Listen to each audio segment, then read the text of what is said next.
ভাবো তো, এমন একজনকে প্রতিদিনই সামনে দেখো যাকে তুমি চুপচাপ ভালোবাসো কিন্তু কখনোই সাহস করে বলতে পারোনি। আর একদিন হঠাৎ এমন একটা ঘটনা ঘটে যার ফলে তোমার একই ছাদের নিচে থাকতে শুরু করো। শুনতে যেমন রোমান্টিক স্বপ্নের মতো, তাই না? আজ আমি এমন একটি এনিমির কথা বলবো যেখানে রোমান্সের সঙ্গে সঙ্গে ফ্রেন্ডশিপ আর রিয়েল লাইফের ইমোশন এতটা সুন্দরভাবে মিশে গেছে যে প্রথম এপিসোড দেখার পরেই পরের এপিসোড চালু করার ইচ্ছে করবে। যদি তুমি হরিমিয়া, মাই ড্রেস আপ ডার্লিং বা দি ডেঞ্জার্স ইন মাই হার্ট এর মতো রোমান্স এনিমি পছন্দ করো, তাহলে আজকের এনিমিটি তোমার ওয়াচ লিস্টে থাকা অবশ্যই উচিত। তো চল আর কথা না বাড়িয়ে মূল ভিডিও শুরু করা যাক। এই এনিমির গল্প শুরু হয় তাকি নামের এক পরিশ্রমী ব্যাডমিন্টন খেলোয়াড়কে নিয়ে।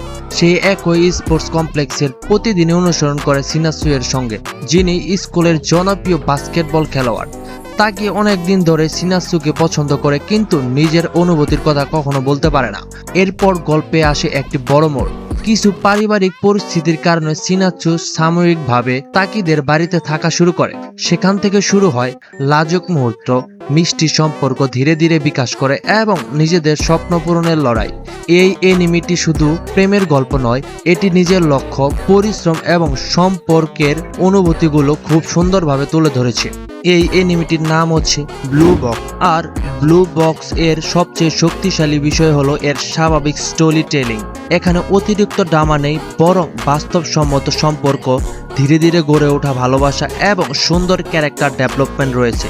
অ্যানিমেশনও বেশ পরিষ্কার ও রঙিন, আর স্পোর্টস রোমান্স দুই দিকে ভারসাম্য রেখে দেখানো হয়েছে। যদি তুমি শান্ত হৃদয় ছোঁয়ার মতো ফিল গুড রোমান্স এনিমি দেখতে ভালোবাসো, তাহলে ব্লু বক্স অবশ্যই তোমার জন্য। আর এখন পর্যন্ত এর এপিসোড আছে 24টা, আর IMDb-তে রেটিং আছে 8.1 আউট অফ 10। তো বন্ধুরা, এই ছিল ব্লু বক্স এনিমি এর সংক্ষিপ্ত পরিচয় এবং রিভিউ। যদি তুমি রোমান্স আর স্পোর্টস এর একটি সুন্দর মিশ্রণ খুঁজে থাকো, তাহলে এই এনিমিটি অবশ্যই তোমার দেখা উচিত। আর ভিডিও ভালো লাগলে লাইক করো, শেয়ার করো আর চ্যানেলটিকে সাবস্ক্রাইব করতে ভুলবে না। তো বন্ধুরা, আজকের মতো বিদায় নিচ্ছি, দেখাবো নেক্সট কোনো ভিডিওতে। এ পর্যন্ত ভালো থাকো, আল্লাহ হাফেজ।